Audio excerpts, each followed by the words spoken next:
మరో breaking news చూస్తున్నాం. రాజన్న సిరిసిల్ల జిల్లాలో మరో దారుణం చోటు చేసుకుంది. తండ్రిని కారుతో ఢీకొట్టి కొడుకు చంపేశాడు. తాగుడికి బానిసై కుటుంబాన్ని వేధిస్తున్నాడని తండ్రిని హత్య చేశాడు. చెందుర్తి మండలం దేవుని తండాలో ఈ ఘటన చోటు చేసుకుంది. వరుస హత్యలతో చెందుర్తిలో కలకలం రేపుతోంది. గత వారం వృద్ధురాలిని అతి కిరాతకంగా మనోజ్ చంపిన విషయం మరొక ముందే రాజన్న సిరిసిల్ల జిల్లాలో మరో దారుణం చోటు చేసుకుంది. కన్న తండ్రిని కారుతో ఢీకొట్టి అల్లారు ముద్దుగా పెంచుకున్న కుమారుడే చంపేశాడు. కుమారుడు ఈ దారుణానికి ఒడిగట్టడానికి తండ్రి ప్రవర్తనే కారణమని తెలుస్తోంది. తాగుడికి బానిసై కుటుంబాన్ని వేధిస్తూ ఉండడంతో హత్య చేసినట్టుగా సమాచారం. చెందుర్తి మండలం దేవుని తండాలో ఈ ఘటన చోటు చేసుకుంది. గత వారమే చెందుర్తిలో మనోజ్ అనే యువకుడు వృద్ధురాలిని అతి కిరాతకంగా నరికి చంపగా ఇప్పుడు తండ్రి చేతిలో కుమారుడు హతమవడం సంచలనంగా మారిందని చెప్పుకోవచ్చు. వరుస హత్యలతో స్థానికులు, జిల్లా వాసులు ఉలిక్కి పడుతున్నారు. ఇక ఈ హత్యపై మరింత సమాచారం మా ప్రతినిధిని అడిగి తెలుసుకుందాం. ఎస్ మోహన్, ఏంటి తండ్రినైతే ఘోరంగా కొడుకు చంపిన పరిస్థితి కనిపిస్తుంది కారుతో ఢీకొట్టి, అసలు ఏం జరిగింది?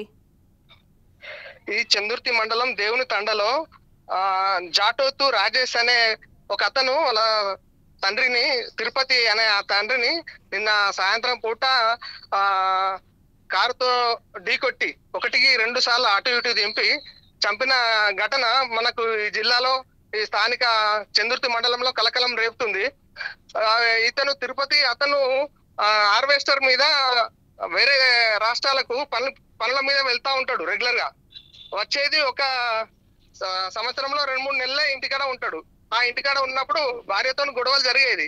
గొడవలు జరుగుతా ఉన్నప్పుడు ప్రతిసారి గొడవలు జరుగుతున్నాయని విషయం తెలుసుకున్న కొడుకు ఈ నిన్నటి సమయంలో గొడవ జరుగుతున్నప్పుడు ఆ కొడుకు బయట వేరే పార్టీలో ఉన్నాడు.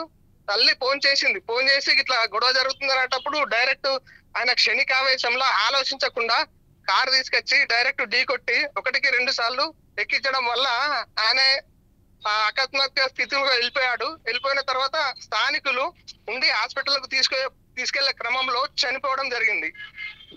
వీళ్లకు ఒక కొడుకు, ఒక కుమార్తె ఉన్నది. కుమార్తె ఇప్పుడు చదువుకుంటున్నది.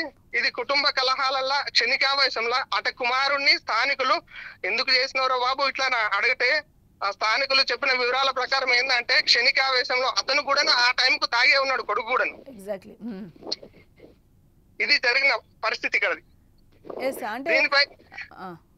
దీనిపై సిఐ గారు విచారణ జరిపిస్తారు. ఇంతకుముందే సిఐ గారు వచ్చేసి స్థానికులను పక్కపొంటి ఇళ్ల వారిని విచారణ నిమిత్తం అడిగి తెలుసుకుని వెళ్ళారు.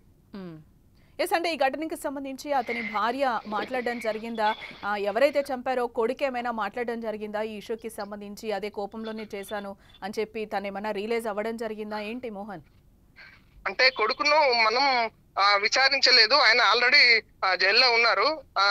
అలా ఆయన మన పక్కపొంటి వాళ్ళ ఇంటి పక్కపొంటి వాళ్ళు బంధువులు అడుగుతా ఉంటే వాళ్ళని మనం విచారిస్తే ఎందుకు చేసినవరా ఇలా అని అంటే ఆల్రెడీ అమ్మ ఫోన్ చేసింది. క్షణికావేశంలో ప్రతిసారి ఇలా గొడవ జరుగుతుంది అన్న కోణంలో నేను వచ్చి ఢీకొట్టేశాను. మళ్ళీ ఒకటేసారి ఢీకొడితే అది వేరు, 1-2 సార్లు అటు ఇటు తింపడం వల్ల నేను ఏం చేస్తున్నానో తెలియని మైకంలో జరిగిపోయింది అని ఇప్పుడు పాశ్చాత్తాపడుతున్నాడు. Okay, right Mohan, thanks for the update. ఇక్కడ మనం టోటల్గా చూడొచ్చు, వరుసగా రాజన్న సిరిసిల్ల జిల్లా చందుర్తిలో వరుస ఘటనలు అయితే చోటు చేసుకుంటున్నాయి. మొన్న మనం చూసాం, ఆస్తి కోసం, చిన్న ఆస్తి కోసం పెద్దమని మనోజ్ చంపిన ఘటన మరొక ముందే ఈరోజు రాజన్న సిరిసిల్ల జిల్లాలో మరో దారుణం చోటు చేసుకుంది. తండ్రి తాగొస్తూ ఇంట్లో గొడవ పడుతున్నాడు అమ్మతో అని చెప్పి కుమారుడు చంపేసిన వైనం అక్కడ కనిపిస్తుంది. తిను పనుల నిమిత్తం కూడా బయట ఉంటాడు. తండ్రి అప్పుడప్పుడు వస్తాడు ఇక్కడికి. వచ్చినప్పుడు 2-3 మంత్స్ మాత్రం ఇక్కడ స్టే చేస్తూ ఉంటాడు. ఆ టైంలోనే వచ్చిన ప్రతిసారి కూడా గొడవ పడుతూ ఉంటాడు. ఆ టైంలోనే తల్లి కొడుకుకి ఫోన్ చేసి చెప్పడం వల్లనే కొడుకు ఆవేశంతో ఊగిపోయి తను కూడా ఆ టైంలో మద్యం సేవించి ఉండడం, ఇటుపక్క తండ్రి కూడా మద్యం సేవించి ఉండడం, ఆ విచక్షణ కోల్పోయి తను చంపేశానని కూడా చెప్తున్న పరిస్థితి కనిపిస్తుంది. క్షణికావేశంలో మనం ఎలాంటి డెసిషన్స్ తీసుకుంటున్నామో కూడా ఈరోజు తెలియని పరిస్థితి కనిపిస్తుంది. ఎందుకు క్షణికావేశం? తర్వాత రియలైజ్ అయిన తర్వాత మనకి మిగిలేదేంటి? బూడిద తప్పితే. సో కాబట్టి మనం ఒక క్షణం ఏం చేస్తున్నాము అనేది ఆలోచించాల్సిన విషయం. ఎందుకంటే కూర్చుంటే ఏ సమస్య అన్నా సర్దుబాటు అవుతుంది. కూర్చొని మాట్లాడుకుంటే ప్రతి సమస్యకు కూడా ఒక పరిష్కారం దొరుకుతుంది. కూర్చొని మాట్లాడుకోవాల్సిన అవసరం ఎంతైనా ఉంది. ఇలాంటి ఘటనలు చోటు చేసుకోకుండా మనం చాలా జాగ్రత్త పడాల్సిన అవసరం కూడా ఉంది.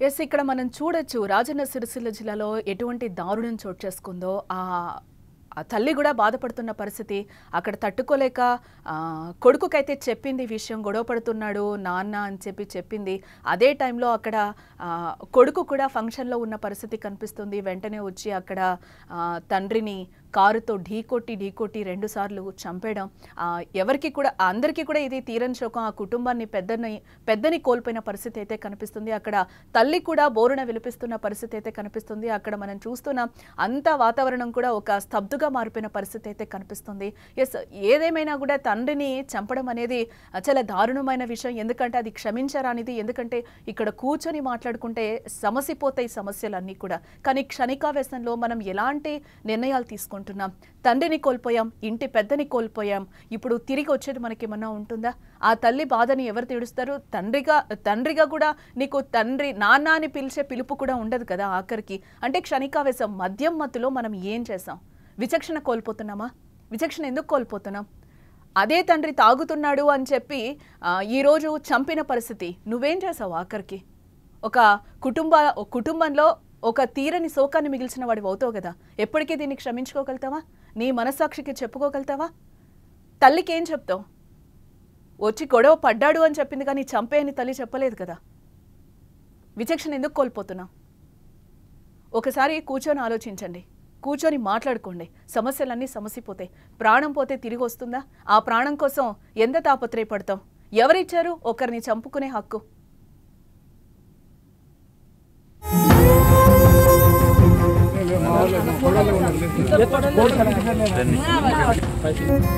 Koda